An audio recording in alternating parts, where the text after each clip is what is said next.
Friends, आज हमारे story का नाम है त्रिशूल। भगवान भोलेनाथ के त्रिशूल की महिमा से पूरा विश्व परिचित है।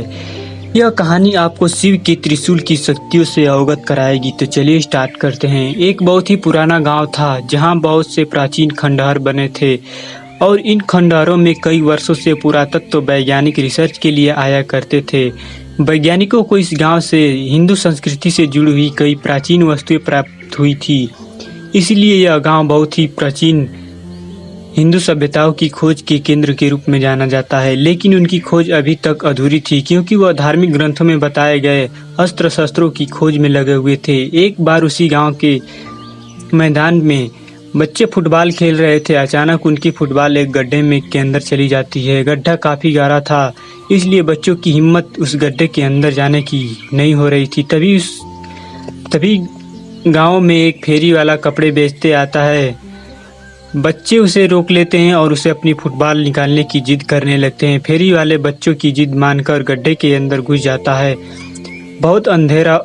अंदर बहुत अंधेरा था, जिस वजह से उसे कुछ दिखाई नहीं दे रहा था। वह अंदाजे से नीचे उतरता जा रहा था। अचानक उसका पैर फिसल जाता है और गड्ढे के अंदर जाकर फंस जाता है। फेरी वाला दर्द से चीख उठता है और उसकी आवाज़ सुनकर आसपास के लोग गड्ढे के पास जमा हो जाते हैं और सभी उसे निकालने की कोशिश करने लगते हैं।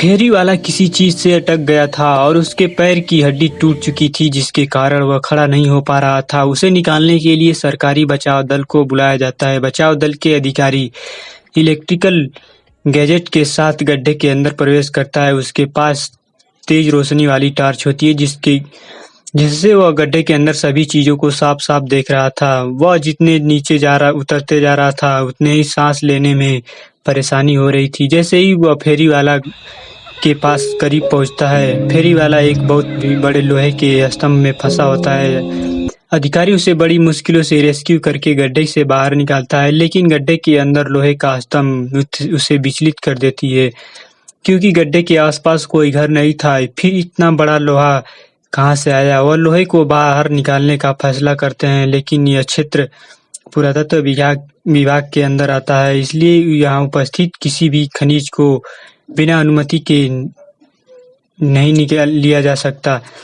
बचाव दल की अधिकारी पुरातत्व विभाग को बुलावा भेजता है और जैसे ही इस लोहे को स्तंभ को जांच करते हैं, उसकी खुशी का ठिकाना नहीं होता क्योंकि यह खनिज लोहे से नहीं बल्कि अंतरिक्ष के ग्रहों में उपस्थित विभिन्न प्रकार के खगोलीय धातुओं से बना हुआ स्तंभ प्रतीत हो रहा था जो कि पृथ्वी में इकलौता था। उस धातु के गहन अध्ययन से उन्हें इस बात का एहसास हो चुका होता है कि यह जरूर हिंदू संस्कृति से संबंधित कोई विशाल अस्त्र हो सकता है। स्तंभ का आकार बहुत ही विशाल था, जिसे निकालने के लिए बड़ी बड़ी मशीनें लगाई जाती हैं और स्तंभ को निकालने के लिए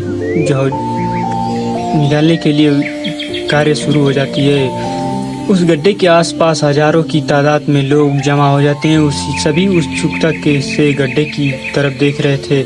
खनिज विभाग के अधिकारी पूरी मशक्कत के साथ स्तंभ को निकालने में लगे हुए होते हैं। खुदाई करते हुए 38 घंटे गुजरते हैं कि अचानक स्तंभ का आखिरी छोर उनके हाथ से लग ही जाता है।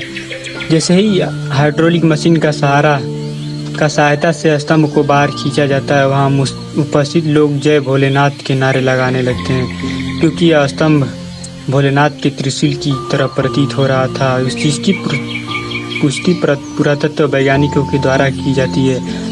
वैज्ञानिकों के हाथ में बहुत बड़ी सफलता लगती है क्योंकि वह हिंदू संस्कृति के प्रतीकों का शोध कई वर्षों से कर रहे थे और उन्हें आज तक इतना बड़ा जीता जागता उदाहरण नहीं मिला था। लेकिन आज उनकी यह खोज पूरी हो चुकी थी कि त्रिशूल को अनुसंधान केंद्र में लाया जाता है।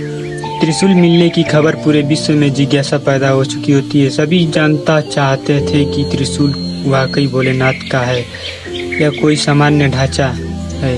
त्रिशूल की रिसर्च करने के लिए देशों में वैज्ञानिकों को आमंत्रित किया जाता है। सभी देश अपने अपने स्तरों के त्रिशूल की कई पैमानों जांच करते हैं और जब फाइनल रिपोर्ट आती है तो वैज्ञानिकों में खुशी की लहर दौड़ पड़ती है क्योंकि यह हजारों वर्ष पुराना भोलेनाथ का ही त्रिशूल लग रहा था, क्योंकि इससे जुड़ी जानकारियां इस बात को प्रमाणित कर रही थी कि पृथ्वी में उपस्थित किसी भी धातु से नहीं बना था, बल्कि अंतरिक्ष में उपस्थित विभिन्न प्रकार की चट्टानों के मिश्रण से इसका निर्माण हुआ था, जो कि अपने आप में अद्भुत अकल्पनीय था।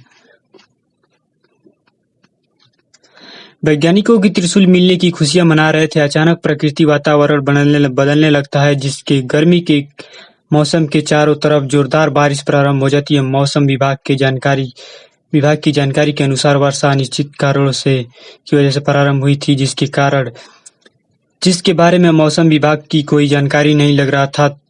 और सैटेलाइट भी बारिश से संबंधित कोई संकेत नहीं प्राप्त हो रही थी। वैज्ञानिकों में उथल-पुथल मच चुकी थी, क्योंकि ऐसा पहली बार हुआ था। प्राकृतिक घटनाओं का अवलोकन करने में उन्हें परेशानी हो रही थी। उन्हीं वैज्ञानिकों में ऐसे एक भारतीय वैज्ञानिक थे, धार्मिक ग्रंथों की जानकारी रखते थे। तभी उन्हें अंदेशा होता है कि यह शायद त्रिशूल की वजह से मौसम का परिवर्तन हुआ हो। तभी वह सभी उससे कहता है, कहीं ऐसा तो नहीं कि यह त्रिशूल की जगह पर उपस्थित था, उसी वजह से प्राकृतिक संतुलन बना रहा था, और हमने त्रिशूल को उसकी जगह से हटाकर इसकी संतुलन बिगाड़ दिया है। भारतीय वैज्ञानिकों की वजह से त्रिशूल के बारे में बहुत सी जानकारियाँ इकट्ठा हुई थी, इसलिए सभी वैज्ञानिक इसकी बात को गंभीरता से लेते हैं और त्रिशूल को वापस उसी जगह पर ले जाने का फैसला करते हैं जहां से इसे निकाल कर लाए थे। दोबारा मशीनों की मदद से त्रिशूल को उठाने का प्रयास किया जाता है, लेकिन त्रिशूल का वजन बढ़ चुका था और बड़ी मशीनों से भी त्रिशूल को हिला पाना संभव नहीं हो पा रहा था। वैज्ञानिक चिंतित हो जाते हैं कि उन्हें कुछ समझ में नहीं आ रहा था, क्योंकि त्रिशूल इन्हीं मशीनों की मदद से तो लाया गया है।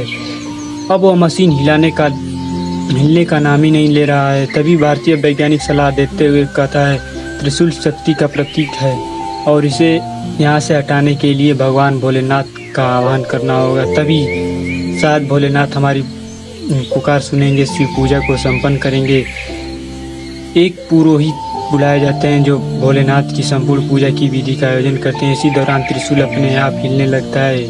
उसे हिलता देख वैज्ञानिक हाइड्रोलिक मशीन से त्रिशूल को उठाने का आदेश देते हैं और उससे अगले ही पल त्रिशूल एक पेड़ के पत्ते की तरह उड़ जाता है। शिव की महिमा देखकर सभी वैज्ञानिक दंग रह जाते हैं। सभी हाथ जोड़ते हुए भोलेनाथ को प्रणाम करते हैं। जैसे ही त्रिशूल को गड्ढे में वापस प्रवेश कराया जाता है, अचानक बारिश रुक जाती है और वैज्ञानिक सब समझ चुके थे कि हमें प्राकृतिक मशीन चीजों को बिना उनका स्थान परिवर्तित किए उन्हें शोध नहीं करना होगा, अन्यथा पृथ्वी का अस्तित्व नहीं रहेगा। और इसी के साथ शिव के रहस्यमय त्रिशूल का किस्सा खत्म हो जाता है। तो ऐसे ही वीडियोज के लिए चैनल को सब्सक्राइब कर